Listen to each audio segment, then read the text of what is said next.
जय जगन्नाथ हरे कृष्ण। आज आम mechanism of concentration of filtrate ये जो कंसंट्रेशन ऑफ द फिल्ट्रेट रो कंसंट्रेशन लो मेकानिजम विषय आम जानिबा। प्रथम देख बाम पट चित्र होची भासारेक्टा आउ डाहाण पट चित्र होची हानिल स्लोप अर्थ गोटे नेफ्रोन लो चित्र। नेफ्रोन आम जो प्रथम चित्र देखी नेफ्रोन सहित भासारेक्टा गुड़े तुड़े रही यू सेप्ड हूँ भासारेक्टा।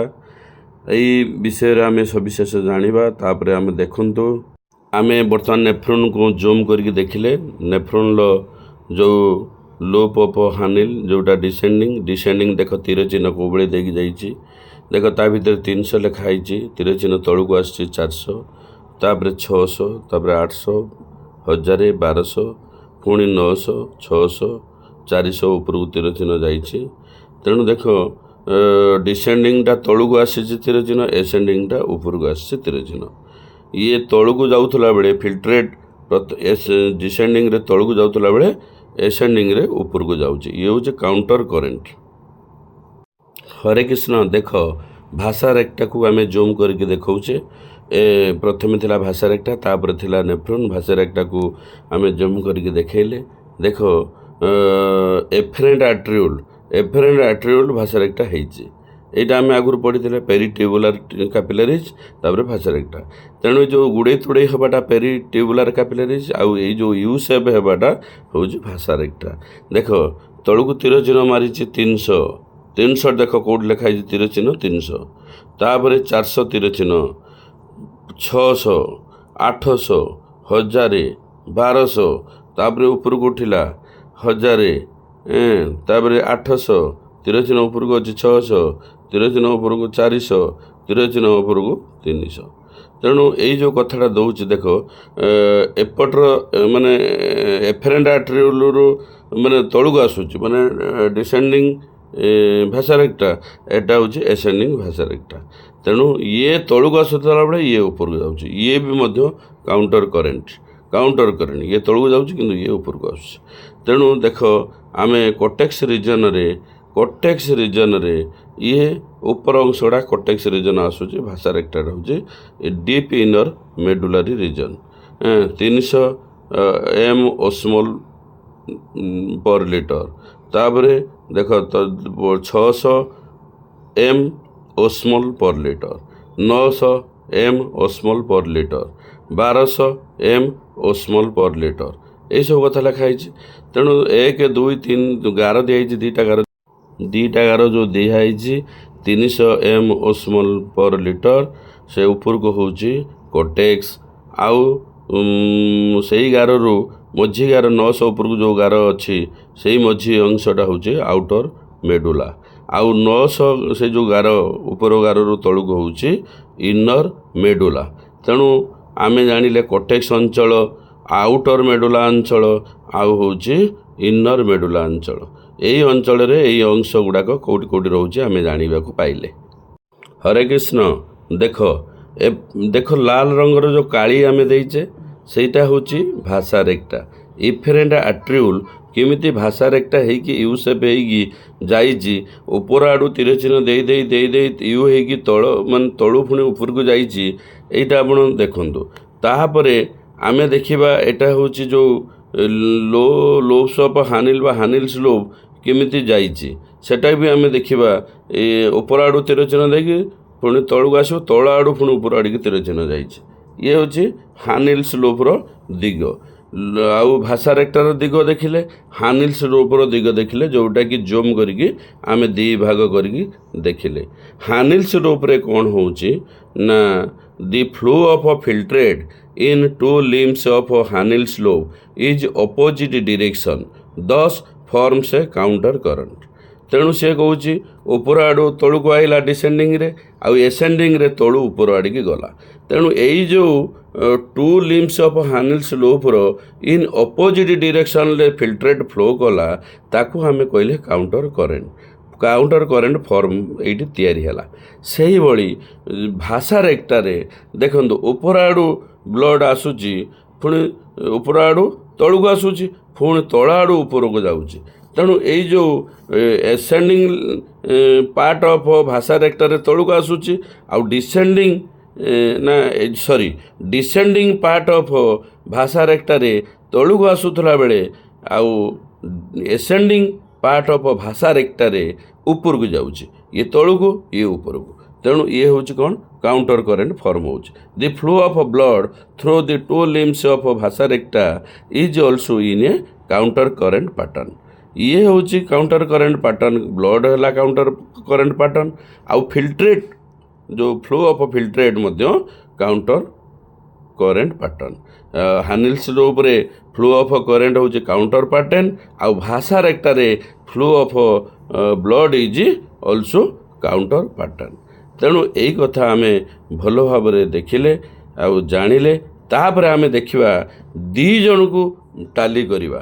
ଦେଖନ୍ତୁ ଫାଷ୍ଟ ଆମେ ଦେଖିବା ଯେଉଁ ବ୍ଲାକ୍ରେ କଳା ଚିହ୍ନ ତଳକୁ ଦିଆହେଇଛି, ଏଇଟା ହେଉଛି ଡିସେଣ୍ଡିଂ ହାନିଲ୍ସ ଲୋପ୍ ବା ଲୋପ୍ସ ଅଫ୍ ହାନିଲ୍ର ଡିସେଣ୍ଡିଂ ଲିମ୍ପ ଅଫ୍ ହାନିଲ୍ସ ଲୋପ୍ର ଦିଗ। ତଳକୁ ଆସୁଛି କିଏ ଆସୁଛି ନା ଫିଲ୍ଟ୍ରେଟ୍ ଆସୁଛି, ଫିଲ୍ଟ୍ରେଟ୍ ଫ୍ଲୋ ଅଫ୍ ଫିଲ୍ଟ୍ରେଟ୍ ତଳକୁ ଆସୁଛି।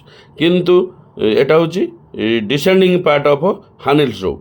ସେଇ ପାଖରେ ଦେଖ ଭାଷା ରେକ୍ଟାରେ କିଏ ଅଛି, କିଏ ଅଛି ଏସେଣ୍ଡିଂ ପାର୍ଟ ଅଫ୍ ଭାଷା ରେକ୍ଟା। ଇଏ ତଳକୁ ହାନିଲ୍ସ ଲୋପ୍ର ତଳକୁ ଯାଉଥିଲା ବେଳେ ଆଉ ଭାଷା ରେକ୍ଟାର ଉପରକୁ ଯାଉଛି ବ୍ଲଡ଼, ଫିଲ୍ଟ୍ରେଟ୍ ତଳକୁ ଯାଉଛି ଆଉ ବ୍ଲଡ଼ ଉପରକୁ ଯାଉଛି। ଇଏ ବି ମଧ୍ୟ କାଉଣ୍ଟର କରେଣ୍ଟ ପାଟର୍ନ। ଆଚ୍ଛା ଏପଟିକି ଆସିବା କ'ଣ ଆସିବା ଏପଟିକି ଦେଖ ଲୋବ୍ସ ଅଫ୍ ହାନିଲ୍। ଏଠି ହେଉଛି କେଉଁ ପାର୍ଟ, ଏସେଣ୍ଡିଂ ପାର୍ଟ ନା ଡିସେଣ୍ଡିଂ ପାର୍ଟ, ଏସେଣ୍ଡିଂ ପାର୍ଟ ଉପରକୁ ଉଠୁଛି। କିନ୍ତୁ ଭାଷା ରେକ୍ଟାର ଡିସେଣ୍ଡିଂ ପାର୍ଟ, ଭାଷା ରେକ୍ଟାର ଡିସେଣ୍ଡିଂ ପାର୍ଟରେ ବ୍ଲଡ଼ ତଳକୁ ଆସୁଥିଲା ବେଳେ ଆଉ ଏସେଣ୍ଡିଂ ପାର୍ଟର ହାନିଲ୍ସ ଲୁପ୍ର ଫିଲ୍ଟ୍ରେଟ୍ କେଉଁ ଉପରକୁ ଯାଉଛି, ଇ ବ୍ଲଡ଼ ତଳକୁ ଯାଉଛି ଭାଷା ରେକ୍ଟାରେ, ହାନିଲ୍ସ ଲୁପ୍ର ଫିଲ୍ଟ୍ରେଟ୍ ଉପରକୁ ଯାଉଛି। ଇଏ ବ୍ଲଡ଼ ତଳକୁ ଯାଉଛି, ଫିଲ୍ଟ୍ରେଟ୍ ଉପରକୁ ଯାଉଛି, ବ୍ଲଡ଼ ତଳକୁ ଯାଉଛି, ଫିଲ୍ଟ୍ରେଟ୍ ଉପରକୁ ଯାଉଛି। ଇଏ ବି ମଧ୍ୟ କାଉଣ୍ଟର କରେଣ୍ଟ ପାଟର୍ନ। ତେଣୁ ଏମିତି ଭାବରେ ନେଫ୍ରୋନ୍ ଆଉ ଆମର ଭାଷା ରେକ୍ଟା ଅର୍ଥାତ୍ ଲୋବ୍ସ ଅଫ୍ ହାନିଲ୍ ବା ହାନିଲ୍ସ ଲୋପ୍ ଆଉ ଭାଷା ରେକ୍ଟା ଏପରି ଭାବରେ ସଜେଇ ହେଇକି ରହିଛନ୍ତି। ସେମାନଙ୍କର ଯେଉଁ ଫ୍ଲୋ ହେଉଛି ପରସ୍ପର ଭିତରେ କାଉଣ୍ଟର ପାଟର୍ନ ଆଉ ପରସ୍ପର ଭିତରେ ଅର୍ଥ ଏସେଣ୍ଡିଂ part of vasa ରେକ୍ଟା, descending part of vasa ରେକ୍ଟା, ତାଙ୍କ ଭିତରେ ହେଲା କାଉଣ୍ଟର କରେଣ୍ଟ ପାଟର୍ନ। ଆଉ ଲୋବ୍ସ ଅଫ୍ ଏସେଣ୍ଡିଂ ଡିସେଣ୍ଡିଂ ଲିମ୍ସ ଅଫ୍ ହାନିଲ୍ସ ଲୋପ୍ ଆଉ ଏସେଣ୍ଡିଂ ଲିମ୍ସ ଅଫ୍ ହାନିଲ୍ସ ଲୋପ୍, ତାଙ୍କ ଭିତରେ ଫ୍ଲୋ ମଧ୍ୟ କାଉଣ୍ଟର କରେଣ୍ଟ ପାଟର୍ନ। ତାପରେ ବି ମଧ୍ୟ ଏଇ ଭାଷା ରେକ୍ଟା ଆଉ ହାନିଲ୍ସ ଲୋପ୍ ମଧ୍ୟରେ ଫ୍ଲୋ ମଧ୍ୟ counter current pattern. Hare Krishna. ବର୍ତ୍ତମାନ ଆମେ ନୋଟ୍ସକୁ ଆସିବା। Mechanism of concentration of the filtrate, ଫିଲ୍ଟ୍ରେଟ୍ର କନସେନ୍ଟ୍ରେସନ୍ କେମିତି ହେଉଛି ତାର ମେକାନିଜିମ୍ ବିଷୟରେ ଆମେ ଜାଣିବା। The mammals have ability to produce a concentrated urine. ମାମାଲର ଏବିଲିଟି ଅଛି କନସେନ୍ଟ୍ରେଟେଡ୍ ୟୁରିନ୍ ପ୍ରଡ୍ୟୁସ୍ କରିବାରେ, ଉତ୍ପନ୍ନ କରିବାରେ। ଆମେ ଦେଖ ଏବେ ଭାଷା ରେକ୍ଟାର ଚିତ୍ର ଆମେ ଦେଖିଲେ। ଭାଷା ରେକ୍ଟା କେମିତି ଇଫେରେଣ୍ଟ ଆଟ୍ରିଓଲ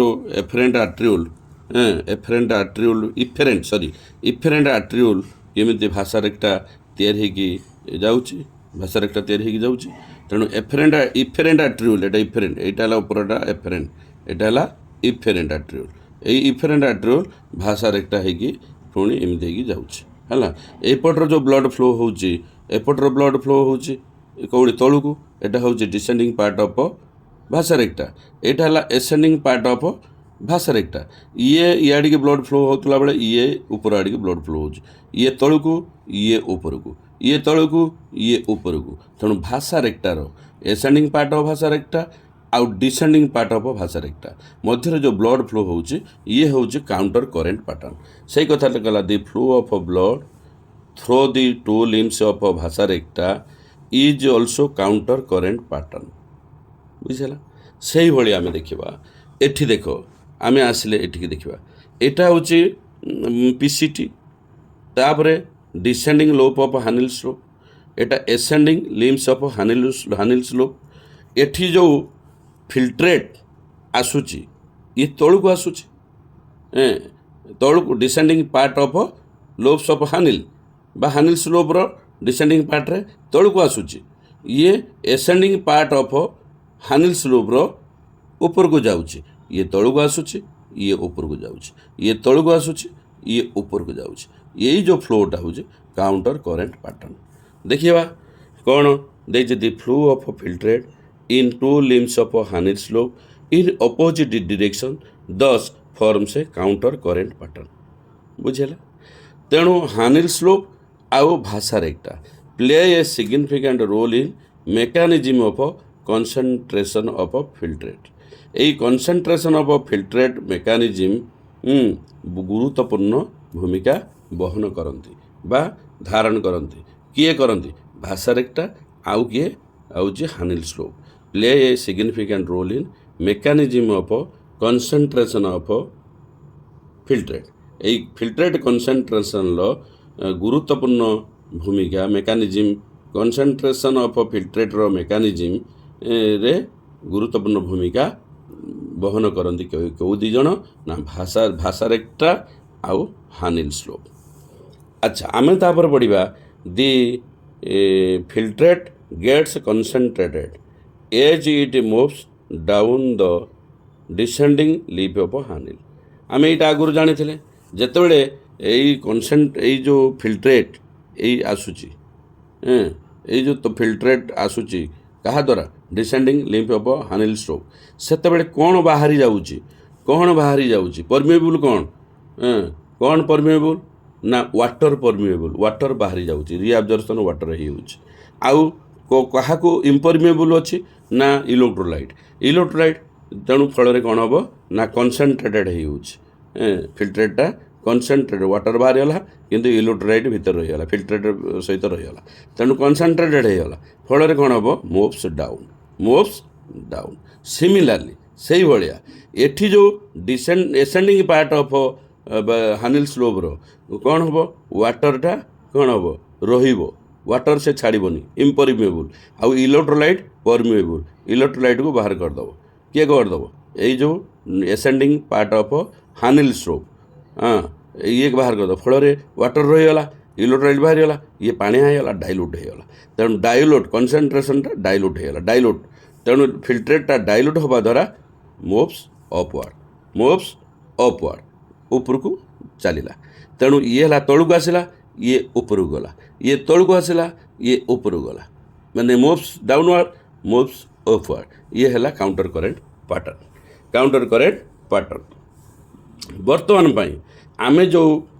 बर्तमान आमे एटा को यही एक्चुअली मैंने यही रही से अलग अलग कर रखी देख इफेरेंट आट्रिब्यूट यही बाटे देखिए जाऊँच आ ये गुड़े तोड़ेटा हूँ पेरिट्यूबुलर कैपिलरी ये हूँ भाषा रेक्टा यू सेप क्या सहित पारालाल हो रही ना हानिल स्लोप सहित पारालाल हो रही हानिल सहित पारालाल हो रही किए रही भाषा रेक्टा हानिल स्लोप सहित पारालाल हो रही तेणु देख यही जो इफेरेंट आट्रिब्यूट ये हूँ भाषा रेक्टा होगा यहाँ भाषा रेक्टार तौल को आसूची डिसेंडिंग पार्ट आ हानिल स्लोप रो एटा हूँ एसेंडिंग पार्ट ये ऊपर को जाऊला बेले फिल्ट्रेट ब्लड तौल को आसूची फिल्ट्रेट ऊपर को जाऊँच ब्लड तौल को आसूची ये डिसेंडिंग पार्ट ऑफ भाषा रेक्टा ये ascending part of Henle's slope ये ऊपर को जाऊला बेले फिल्ट्रेट आ ब्लड तौल को आसूची तेणु ये परस्पर होजनी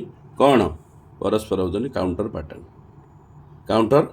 पैटर्न एपटे से भाई ये तौल को आसूची फिल्ट्रेट आ ब्लड भाषा रेक्टारे ऊपर को जाऊँच एसेंडिंग पार्ट ऑफ भाषा रेक्टारे ब्लड ऊपर को जाऊँच आ descending part of Henle's loop रो फिल्ट्रेट तौल को आसूची तेणु ये तौल को आसूची ब्लड ऊपर को जाऊँच फिल्ट्रेट तौल को आसूची ब्लड ऊपर को जाऊँच ये है मध्य काउंटर करेंट पैटर्न तेणु यही जो परस्पर भितर तो थिले पुणी हानिल स्लोप आउ भाषा रेक्टा मध्य काउंटर करेंट पैटर्न दि प्रॉक्सिमिटी माने पाखापाखि closeness. The proximity between the Hanel slope and Bhasa recta. Hanel slope ଆଉ Bhasa recta पूरा ପାଖାପାଖି ରହିଛନ୍ତି. As well as the counter current in them help in maintaining an increasing osmolarity towards the inner medullary interstitium. That means ସେ ଏଇଟା କ'ଣ କହିଛି ନା ଏଇ ଯେଉଁ କାଉଣ୍ଟର କରେଣ୍ଟ ପ୍ୟାଟର୍ନ ରହିବା ଦ୍ୱାରା ବା ହାନିଲ ସ୍ଲୋପ୍ ଆଉ ଭାଷା ରେଖା ପରସ୍ପର ପାଖାପାଖି ରହିବା ସହିତ କାଉଣ୍ଟର କରେଣ୍ଟ ପ୍ୟାଟର୍ନ ଥିବା ହେତୁ କ'ଣ ଓସ୍ମୋଲାରିଟି କ'ଣ ବଢ଼ୁଛି ଓସ୍ମୋଲାରିଟି ଇନକ୍ରିଜେସ୍ ହେଉଛି କୁଆଡ଼ୁ towards the cortex from cortex to the inner medullary interstitium ତା ମାନେ କୋଟେକ୍ସରୁ ଏଇ ଯେଉଁ କୋଟେକ୍ସ ରିଜନରୁ ଇଏ ଆଡ଼ିକି ଦେଖନ୍ତୁ ଏଇଟା ହେଉଛି ଏଇଟା ହେଲା କୋଟେକ୍ସ ଏଇଟା ହେଲା ଆଉଟର ମେଡୁଲା ଏଇଟା ହେଲା ଇନର ମେଡୁଲା ଏଇ କୋଟେକ୍ସରୁ ଏଇ ଇନର ମେଡୁଲା ଆଡ଼ିକି କ'ଣ ବଢ଼ୁଛି ନା ଅସ୍ମୋଲାରିଟି ବଢ଼ୁଛି ତେଣୁ ଆମେ ଜାଣିଲେ ତାହେଲେ ଅସ୍ମୋଲାରିଟି ଇନକ୍ରିଜ୍ ହେଉଛି from cortex two inner ମେଡୁଲାର reason ଆଡ଼ିକି କୋଟେକ୍ସରେ କେତେ ଅଛି ନା ଫ୍ରମ୍ କେତେ ଅଛି ନା from 300 m osmol per liter in the cortex to about 1200 m osmol in the inner medulla ତେଣୁ କୋଟେକ୍ସରେ ଥିଲା 300 m osmol per liter inner ମେଡୁଲାରେ ହେଉଛି 1200 m osmol per liter ତେଣୁ ଉପର ଆଡ଼ୁ ତଳ ଆଡ଼ିକି କ'ଣ ହେଉଛି ଓସ୍ମୋଲାରିଟି ବଢ଼ି ବଢ଼ି ଯାଉଛି ଅର୍ଥାତ କୋଟେକ୍ସରୁ ଇନର ମେଡୁଲା ଆଡ଼ିକି ବଢ଼ି ବଢ଼ି ଯାଉଛି କେବଳ ଏଇ କରେଣ୍ଟ ମାନେ ହେଉଛି କ'ଣ କାଉଣ୍ଟର କରେଣ୍ଟ ଫ୍ଲୋ ଯୋଗେ କାଉଣ୍ଟର କରେଣ୍ଟ ପ୍ୟାଟର୍ନ ଯୋଗେ এই ପ୍ରକାର ହେଉଛି this gradient is mainly caused by this gradient এই ପ୍ରକାର ଯେଉଁ ହେଉଛି କାହା ଦ୍ୱାରା ହେଉଛି ନା ସୋଡ଼ିୟମ କ୍ଲୋରାଇଡ୍ ଆଉ ୟୁରିଆ ପାଇଁ ସୋଡ଼ିୟମ କ୍ଲୋରାଇଡ୍ ଆଉ ୟୁରିଆ ପାଇଁ କାଉଣ୍ଟର କରେଣ୍ଟ ଫ୍ଲୋ ପାଇଁ ଆମେ ତ କହୁଥିଲେ ଆଉ ଗୋଟେ ହେଉଛି କ'ଣ ସୋଡ଼ିୟମ ମେନ୍ ହେଉଛି ଏଇଟା this gradient is mainly caused by sodium NaCl and urea sodium chloride and urea ବର୍ତ୍ତମାନ ପାଇଁ ଆମେ ଆହୁରି କିଛି ଜାଣିବା ନା ଏଇ ଦେଖ ଯେଉଁ descending limb of Henle's loop descending limb of Henle's loop ଏଇଟା ଡିସେଣ୍ଡିଂ ଏଇ ଡିସେଣ୍ଡିଂରେ sodium chloride is returned to the interstitium by the ascending portion of ଭାଷା ରେଖା ଏଟା ହେଲା ଡିସେଣ୍ଡିଂ ଏଟା ହେଲା ଏସେଣ୍ଡିଂ ଡିସେଣ୍ଡିଂ କାହାର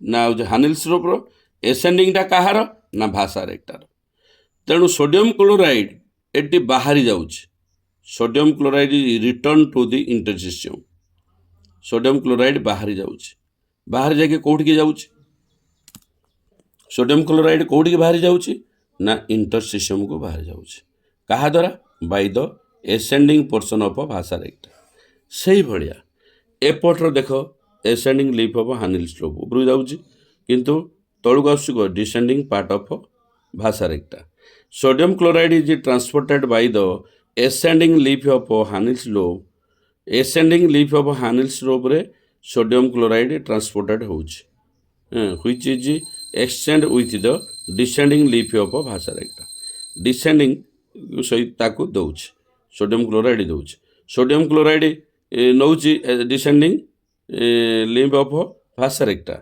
ନେଉଛି କିନ୍ତୁ ଏଠି ନେଉଛି ଡିସେଣ୍ଡିଂ ପାର୍ଟ ଅଫ୍ ଭାଷା ରେଖାରେ ସେ ସୋଡ଼ିୟମ କ୍ଲୋରାଇଡ୍ ନେଉଛି କିନ୍ତୁ ଛାଡ଼ି ଦେଉଛି କେଉଁଠି ନା ଏସେଣ୍ଡିଂ ପାର୍ଟ ଅଫ୍ ଭାଷା ରେଖାରେ ଏଠି ସୋଡ଼ିୟମ କ୍ଲୋରାଇଡ୍ ନେଲା ବେଳେ ଏଠି ସୋଡ଼ିୟମ କ୍ଲୋରାଇଡ୍ ଛାଡ଼ୁଛି ଡିସେଣ୍ଡିଂ ପାର୍ଟ ଅଫ୍ ଭାଷା ରେଖାରେ ସୋଡ଼ିୟମ କ୍ଲୋରାଇଡ୍ ସେ ନିଜେ ନେଉଛି କିଏ ନେଉଛି ଭାଷା ରେଖା ନେଉଛି ଆଉ ଭାଷା ରେଖା ଏସେଣ୍ଡିଂ ପାର୍ଟରେ ଛାଡ଼ି ଦେଉଛି ଇଣ୍ଟରଷ୍ଟିସିୟମ୍କୁ ତାହେଲେ ଏଇ ଯେଉଁ sodium chloride ascending limb of Henle's ସ୍ଲୋପ୍ରେ ଟ୍ରାନ୍ସପୋର୍ଟ ହେଉଛି ବାହାରୁଛି ସେଠି ବାହାରୁଛି ଇଲେକ୍ଟ୍ରୋଲାଇଟ୍ ବାହାରୁଛି ସେ କହିଛି electrolyte permeable ascending part of Henle's loop ତେଣୁ ସୋଡ଼ିୟମ କ୍ଲୋରାଇଡ୍ ବାହାରିଲା ଇଲେକ୍ଟ୍ରୋଲାଇଟ୍ ବାହାରିଲା ୱାଟର ବାହାରିଲାନି ଇଏ ଡାଇଲ୍ୟୁଟ୍ ହେଲା ଏଠି କ'ଣ ହେଲା ସୋଡ଼ିୟମ କ୍ଲୋରାଇଡ୍ ବା ଇଲେକ୍ଟ୍ରୋଲାଇଟ୍ ବାହାରିଲା ଏଠି ବାହାରିଲାନି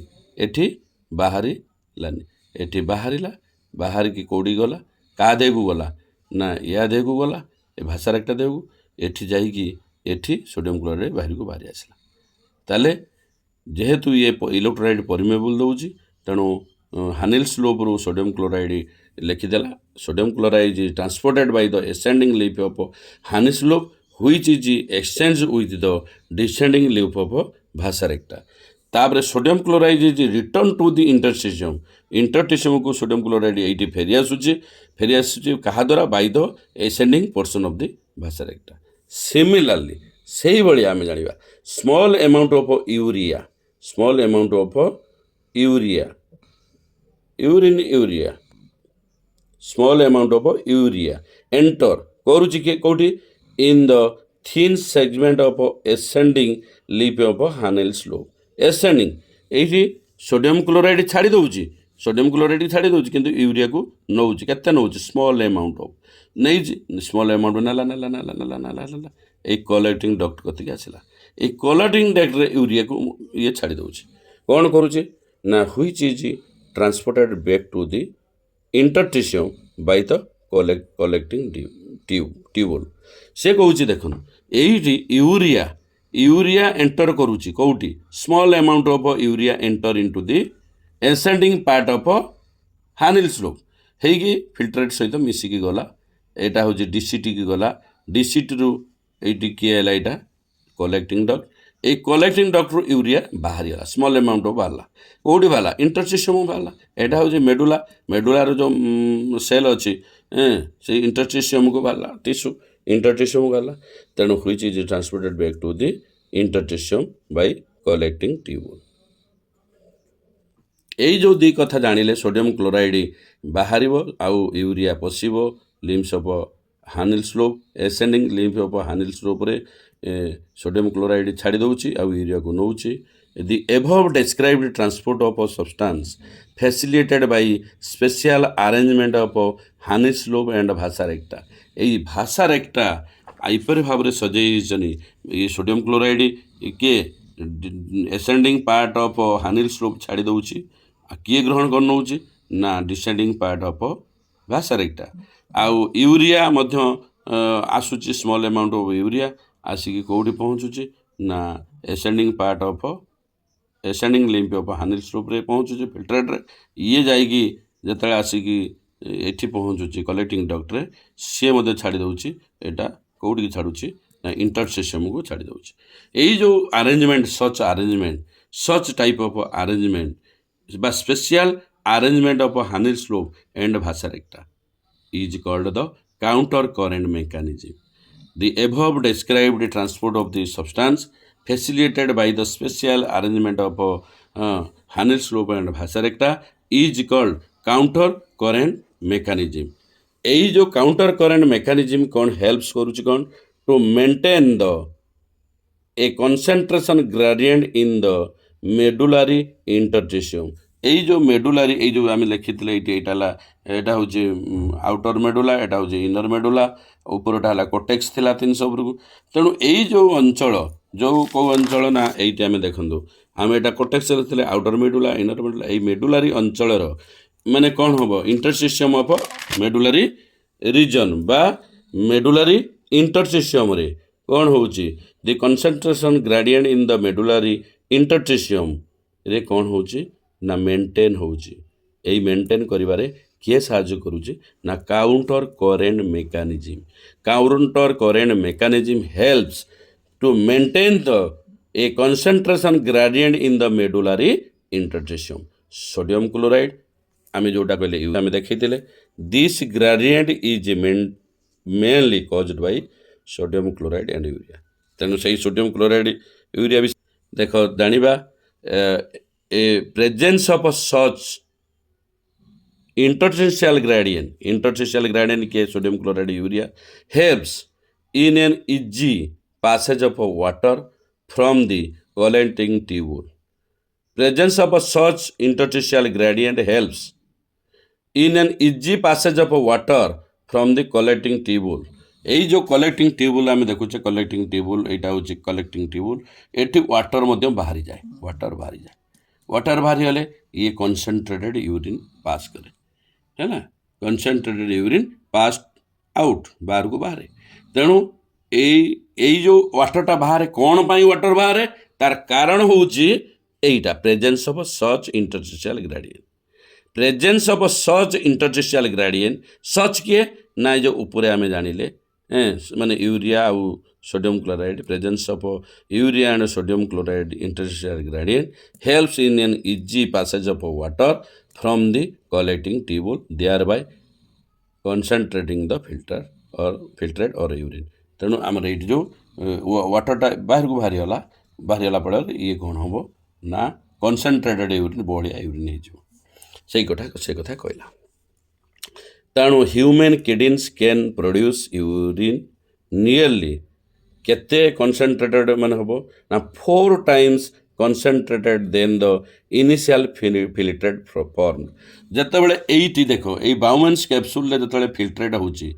फिल्ट्रेट यदि थी 1 आउ यूरिन थी 4 देख ये आम जो आम कही ये 300 है बेलू ये हूँ के ना 1200 ये अंचल 1200 ये अंचल हूँ 1200 अर्थ 4 12 4 गुणा बढ़ी जाऊँच से कथा आम कहूचे 4 गुणा बढ़ी जाऊँ human kidneys can produce urine nearly 4 times concentrated than the initial filtrate form यही जो फिल्ट्रेट हूँ जी कंसंट्रेशन अच्छे आईटी पहुँचा बेलू 4 गुणा कंसंट्रेटेड हो फिल्ट्रेटा अर्थात यूरिनटा 4 गुणा बढ़िया हो तेणु से भाया आम कहले DCT and collecting part DCT कौटा यहाँ डीसीटी पार्ट यहाँ है collecting duct collecting part DCT distal convoluted tubule and collecting ducts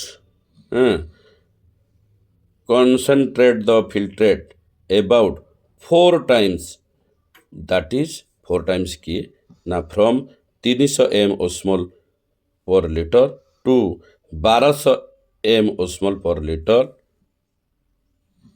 an excellent mechanism of conservation of water an excellent mechanism of conservation of water को बंचाई बारे गोटे ये हूँ excellent mechanism ताले 4 गुणा बढ़िया करिबारे किए साहाଯ୍य करू डीसीटी आउ कलेक्टिंग डक्ट्स ये साहाଯ୍य करूछ प्रथमे जो फिल्ट्रेट जति आसीथिबो जते गुणा धर 300 आसी एठी हेला को 1200 होछ कंसंट्रेशन तेणु एठी जति लिक्विड माने कंसंट्रेटेड अछि ये 4 गुणा कंसंट्रेटेड बढ़ी होछ कहा पई बढ़ी होछ ना ए डीसीटी आउ कलेक्टिंग डक्ट पई बढ़ी जाउछ डीसीटी आउ कलेक्टिंग बा आउ कोन आउ presence of such gradient is an easy passage of water from the collecting tubule thereby concentrating the filtrate ये जो फिल्ट्रेट होउची कहीं ना वाटर बाहर को बाहरी जाउची वाटर बाहर को बाहर कौ कारण वाटर बाहर परीक्षा आसला ना इंटरस्टिशियम ग्रेडियंट रही हेतु कौ ग्रेडियंट दीटा कही सोडियम क्लोराइड आउ यूरिया तेणु यहाँ हूँ आम जानिले the mechanism of concentration of filtrate mechanism of concentration of filtrate mechanism of concentration of filtrate विषय आम सविशेष तथ्य जानले आज एतिकी आउ नेक्स्ट चैप्टर पुणी आगु को आगेबा हरे कृष्ण जय जगन्नाथ हरे कृष्ण आज आम रेगुलेशन ऑफ किडनी फंक्शन विषय पढ़ा ए किडनी को किए रेगुलेट करुच ए किडनी को किए चलाउच से विषय आम पुंखानुपुंख भाव में आलोचना करवा The functioning of the kidneys is efficient, monitored and regulated by hormonal feedback mechanism. से कही ए किडनी फंक्शन को मॉनिटर आउ रेगुलेट करबा पई हार्मोनल फीडबैक मेकानिजम काम करुछ ए hormonal feedback mechanism involving hypothalamus JGA to certain extent अर्थात आल्डोस्टेरन आउ दी हार्ट यही माने हार्मोनल फीडबैक मेकानिजम रे इन्वॉल्व अछनी किए अछनी हाइपोथैलेमस जेटा ब्रेन ले अछि जेजीए आमे जेजीए पढ़िथिले जेजीए कोन आमे जेजीए पढ़िथिले जेजीए गोटे सेंसिटिव रीजन ଯିଏ କି ଡିସିଟି ଆଉ ଏଫେରେଣ୍ଟ ଆର୍ଟେରିଓଲ ମିଳନ ସ୍ଥଳରେ ସେଲୁଲାର ମୋଡିଫିକେସନ୍ ହୋଇଥାଏ। କାରଣ ଡିସିଟି ଆଉ ଏଫେରେଣ୍ଟ ଆର୍ଟେରିଓଲର କଣ୍ଟାକ୍ଟ ସ୍ଥାନରେ ସେଲୁଲାର ମୋଡିଫିକେସନ୍ ହୋଇଥାଏ। ସେହି ସେଲୁଲାର ମୋଡିଫିକେସନ୍ ସ୍ଥାନଟି ସ୍ପେସିଆଲ ସେନ୍ସିଟିଭ ରିଜନ୍ ହୋଇଥାଏ। ତାହାକୁ ଜେଜିଏ କୁହାଯାଏ। ଜେଜିଏର ଫୁଲ୍ ଫର୍ମ ହେଉଛି ଜକ୍ସଟା ଗ୍ଲୋମେରୁଲାର ଏପାରେଟସ୍। ଇଏ ହର୍ମୋନାଲ ଫିଡବ୍ୟାକ୍ ମେକାନିଜିମକୁ ସାହାଯ୍ୟ କରେ। ଆମେ ହାଇପୋଥାଲାମସ୍ ବିଷୟରେ ଜାଣିବା। ଏଇ ଚିତ୍ରଟାକୁ ଭଲିକି ଦେଖ। ଏଇ ଯେଉଁ ଉପରେ ଚିତ୍ର ଦେଖୁଛ ଏଇଟା ହେଉଛି ହାଇପୋଥାଲାମସ୍ ଚିତ୍ର। ତା ପାଖକୁ ଅସ୍ମୋ ରିସେପ୍ଟର୍ସ। ଇଏ ଉପର ଆଉ ତଳଟାକୁ କିଏ ସଂଯୋଗ କରିଛି ନା ଉପର ତଳକୁ ସଂଯୋଗ କରିଛି ଷ୍ଟାକ୍, ଯେଉଁଟା ଆମେ କହନ୍ତି ଡେମ୍ଫ ଭଳିଆ, ଗୋଟେ ଫୁଲର ଷ୍ଟାକ୍। ଏଇଟା ହେଉଛି ଗୋଟେ ଡେମ୍ଫ ଭଳିଆ ଷ୍ଟାକ୍ଟା କନେକ୍ଟ କରିଛି। ଇଏ ଗୋଟେ ନ୍ୟୁରନ୍ର ଚିତ୍ର, ଗୋଟେ ନ୍ୟୁରନ୍ର ନେଫ୍ରନ୍ ନୁହେଁ, ନ୍ୟୁରନ୍ ନର୍ଭ ସେଲ୍। ହାଇପୋଥାଲାମସ୍ ଏଇଟା ହେଲା ହାଇପୋଥାଲାମସ୍। ଏଠି ହେଲା ଅସ୍ମୋ ରିସେପ୍ଟର୍ସ, ଇଏ ହେଲା ଷ୍ଟାକ୍। ଏଇ ଯେଉଁ ଦେଖୁଛନ୍ତି ଏ ପୁରା ଘରଟା ହେଉଛି ଇଏ ହେଉଛି ପିଟ୍ୟୁଟାରୀ। ଏ ପିଟ୍ୟୁଟାରୀ ଦୁଇ ଭାଗରେ ବିଭକ୍ତ। ଇଏ ଗୋଟେ ଭାଗ ଆଣ୍ଟେରିୟର ପିଟ୍ୟୁଟାରୀ। ଆଣ୍ଟେରିୟର ପିଟ୍ୟୁଟାରୀର ଅନ୍ୟ ନାମ ହେଉଛି ଏଡେନୋ ହାଇପୋଫାଇସିସ୍। ଏଡେନୋ ହାଇପୋଫାଇସିସ୍। ପୋଷ୍ଟେରିୟର ପିଟ୍ୟୁଟାରୀ ଏଇଟା ହେଲା ପୋଷ୍ଟେରିୟର ପିଟ୍ୟୁଟାରୀ। ପୋଷ୍ଟେରିୟର ପିଟ୍ୟୁଟାରୀର ଅନ୍ୟ ନାମ ହେଉଛି ନ୍ୟୁରୋ ହାଇପୋଫାଇସିସ୍। ତାହେଲେ ହାଇପୋଫାଇସିସ୍ ଯେଉଁଟା ଆମେ କହୁଛେ ଏଡେନୋ ହାଇପୋଫାଇସିସ୍ ଆଉ ନ୍ୟୁରୋ ହାଇପୋଫାଇସିସ୍, ଇଏ ହେଉଛନ୍ତି ଟୋଟାଲ ପିଟ୍ୟୁଟାରୀର ଅଂଶ। ଇଏ ହେଲା ଆଣ୍ଟେରିୟର ପିଟ୍ୟୁଟାରୀର ନାମ ହେଉଛି ଏଡେନୋ ହାଇପୋଫାଇସିସ୍, ଆଉ ପୋଷ୍ଟେରିୟର ପିଟ୍ୟୁଟାରୀର ଅନ୍ୟ ନାମ ହେଲା ନ୍ୟୁରୋ ହାଇପୋଫାଇସିସ୍। ହାଇପୋଥାଲାମସ୍ ସହିତ ପିଟ୍ୟୁଟାରୀର କନେକ୍ସନ୍ ଅଛି।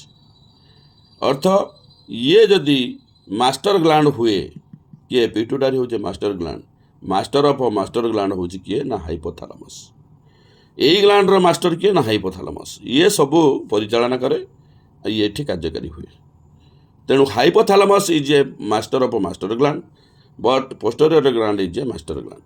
ବର୍ତ୍ତମାନ ଆମେ ଜାଣିଲେ ହାଇପୋଥାଲାମସ୍, ଜେଜିଏ ଆଉ ଟୁ ସର୍ଟନ୍ ଏକ୍ସଟେଣ୍ଟ ଅର୍ଥ ଆଲ୍ଡୋଷ୍ଟେରୋନ୍ ହର୍ମୋନ୍ ଆଉ ଦି ହାର୍ଟ, ଏଇ ଚାରିଟା ହର୍ମୋନାଲ ଫିଡବ୍ୟାକ୍ ମେକାନିଜିମକୁ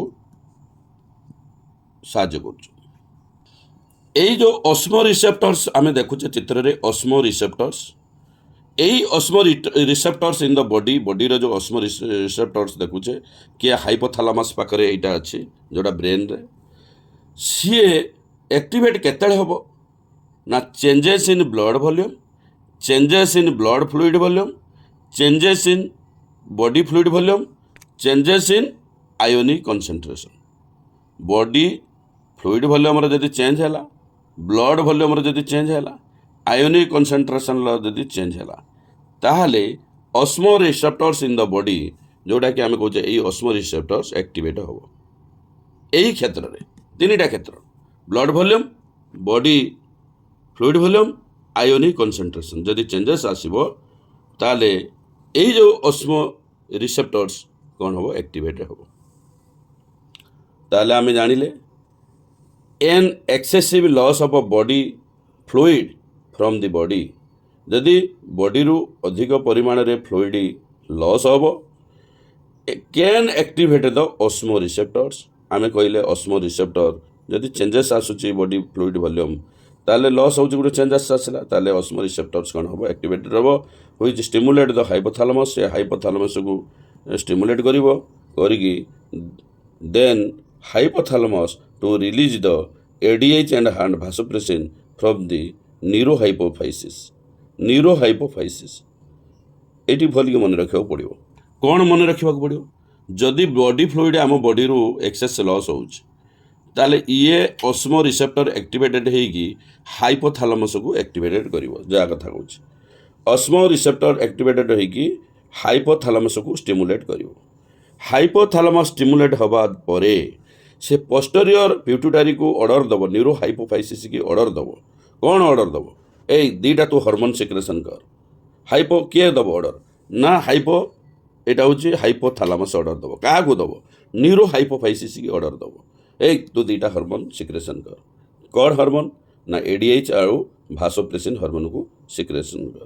ତେଣୁ ନ୍ୟୁରୋ ହାଇପୋଫାଇସିସ୍ ସେଇଠୁ ADH आंटी डाईयूरेटिक हार्मोन आउ भासोप्रेसिन हार्मोन आंटी डाईयूरेटिक हार्मोन आउ भासोप्रेसिन हार्मोन दुईटा को से सिक्रेशन करे केतेबेले करे जेतेबेले बॉडी रे बॉडी फ्लूइड लॉस हुए सेतेबेले ऑस्मो रिसेप्टर्स एक्टिवेटेड हुए ऑस्मो रिसेप्टर्स एक्टिवेटेड हेबा परे हाइपोथैलेमस को स्टिमुलेट करिवो हाइपोथैलेमस तापरे ए न्यूरो हाइपोफाइसिस की कोन करिवो ऑर्डर करिवो ए तो दुईटा हार्मोन सिक्रेशन कर बॉडी देहर बॉडी फ्लूइड कमी गलानी ताको मेंटेन करबा पड़िवो से सब दुईटा हार्मोन सिक्रेशन करिवो से दुईटा हार्मोन नाम हैला एडीएच एंड भासोप्रेसिन एडीएच रो full form aunty diuretic hormone आउ भासोप्रेसिन ए दुईटा हार्मोन सिक्रेशन हुए कोउटी न्यूरोहाइफिसिस के पोस्टीरियर पिट्यूटरी रु दुईटा हार्मोन सिक्रेशन आमे वर्तमान एडीएच विषय जानिया तापर भासोप्रेसिन विषय जानिया वर्तमान एडीएच जो anti diuretic hormone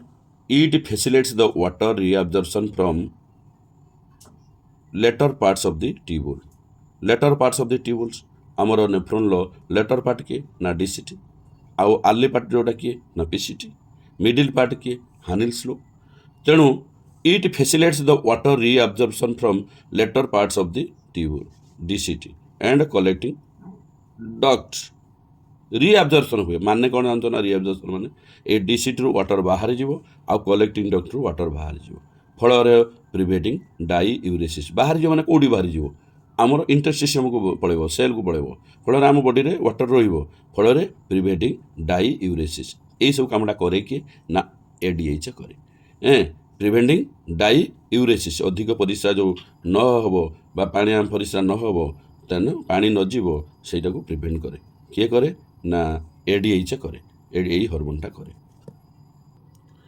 it can also affect the kidney function यही एडीएच किडनी फंक्शन रे साहाय्य करे by its constrictor effects on blood vessel को नेरो करदेव कंस्ट्रिक्टर करदेव नेरो करदेव जदि ब्लड भेसल नेरो हम गोटे पानी धर पाइप रे पानी जाऊे आम से पाइपटा को चिपीदबा अर्थात चापीदबा अर्थात तार बाटटा को कमेदबा ताहले पानीटा कौन हम अधिक स्पीड रे गति कर से भाया प्रेसर बढ़ीज इनक्रिजिंग वाटर प्रेसर से भाया एठी जेतले ब्लड भेसल कंस्ट्रिक्टर करुच्ची किए करुच्ची ना एडीएच करुच्ची एडीएच कौन करुच्ची ब्लड भेसल को कंस्ट्रिक्टर कर साहाय्य करुच्ची this cause an increase in BP blood pressure बढ़ी जाऊँगी जदि ब्लड प्रेसर बढ़ी जाऊँगी an increase in blood pressure can increase the glomerular blood flow जदि ब्लडर प्रेसरटा बढ़ी जाऊँगी ग्लोमेरुलर ब्लड फ्लो मध्य बढ़ीज ग्लोमेरुलर ब्लड फ्लो बढ़ीगले से अनुसार जीएफआर बढ़ीज ग्लोमेरुलर फिल्ट्रेशन रेट बढ़ीज तेणु ग्लोमेरुलर फिल्ट्रेशन रेट बढ़िबार एडीएच साहाय्य करुच्ची आउ ग्लोमेरुलर फिल्ट्रेशन रेट बढ़ेबो एटी प्रिवेंट डायूरेसिस करेबो ADH prevent diuresis ADH glomerular blood flow को इनक्रीज करेबो जहाँद्वारा जीएफआर इनक्रीज हो आउ कौन करुच्ची एडीएच आम देखा an increase in body fluid volume can switch off the osmoreceptors supply the ADH release to complete the feedback सी कहूँ जदि आम बॉडी रे बॉडी फ्लूइड बढ़ीगला ताहले स्विच ऑफ हो ऑस्मो रिसेप्टर्स स्विच ऑफ हो बंद हो जहाँद्वारा हाइपोथैलेमस आउ स्टिमुलेट हेनी फल हाइपोथैलेमस आउ ऑर्डर दबनी न्यूरो हाइपोफाइसिस की तू एडीएच सिक्रेशन कर तेणु जो बॉडी फ्लूइड बालांस होगा बढ़ीगला तेणु आउ कौन दरकार तेणु अधिक परिस्रा हो कौन अच्छी किसी से कहीं मना कर आउ ग्लोमेरुलर फिल्ट्रेशन रेट तार बढ़ू बा कम से कहीं कहीदे किसी कहबनी तेणु हाइपोथैलेमस को आउ ऑस्मो रिसेप्टर्स सही कथा आम जाना ये कहूँ ना एडीएच कौन करुच्ची ना एडीएच से कौन करते बॉडी फ्लूइड आम शरीर में बढ़ी जाऊँगी से ऑस्मो रिसेप्टर को स्विच ऑफ कराऊँगी ऑस्मो रिसेप्टर स्विच ऑफ हो ऑस्मो रिसेप्टर स्विच ऑफ हेले सी आउ क्या कहबनी ना हाइपोथैलेमस को ऑर्डर दबनी बा स्टिमुलेट करबनी आउ हाइपोथैलेमस न्यूरो हाइपोफाइसिस बा पोस्टीरियर पिट्यूटरी को सी आउ ऑर्डर दबनी ना एडीएच को रिलीज करने ADH release to complete suppress the ADH release आउ एडीएच रिलीज हम सप्रेस हो टू कंप्लीट द फीडबैकटा ठीक ठाक चलो यही हूँ कथा आम जानिले प्रथमे जानिले हाइपोथैलेमस विषय रे हाइपोथैलेमस रे से कौन करुच्ची ना एडीएच आ भासोप्रेसिन केमिति सिक्रेशन करिवारे साहाय्य करुच्ची आउ जेजीए विषय जानिया आम तो जानिले जेजीए हूँ आम कौन कौ जगह ना डीसीटी आउ एफेरेंट आर्टेरियोल रो मिलन स्थल सेलुलार मॉडिफिकेशन होउची सही सेलुलार मॉडिफिकेशन सेंसिटिव एरिया ताहाकू कहा जाए JGA juxtaglomerular apparatus plays a complex regulatory role a fall in glomerular blood flow जिते ग्लोमेरुलर ब्लड फ्लो कमी जाए और ग्लोमेरुलर ब्लड प्रेशर कमी जाए और जीएफआर कमी जाए can activate the JG cell को एक्टिवेट करे कौन पाई एक्टिवेट करे ना टू रिलीज रेनिन एंजाइम यही कथा आम जानी रेनिन विषय आम जानी रेनिन विषय आम जानी कौन रेनिन विषय आम जानी देख जब आम यहाँ आम जेजे पढ़ला बेले पढ़ी a fall in GFR can activate the JG cell to release renin which can stimulate the glomerular blood flow thereby GFR back to normal ए GFR जो कमी जाई था glomerular blood flow rate glomerular filtration rate जिते कमी जाए सेते JG cell activate हुए जेजी सेल एक्टिवेट हेले रेनिन सिक्रेशन हुए रेनिन सिक्रेशन होवा द्वारा ग्लोमेरुलर ब्लड फ्लो बढ़े ग्लोमेरुलर ब्लड फ्लो रे GFR जो कमी जाता है पुणी नॉर्मल स्थान को फेरी आसे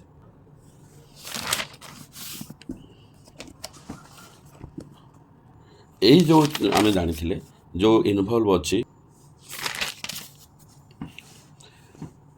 यही जो अल्डोस्टेरोन आम जानिले एंजियोटेंसिन 2 एक्टिवेट द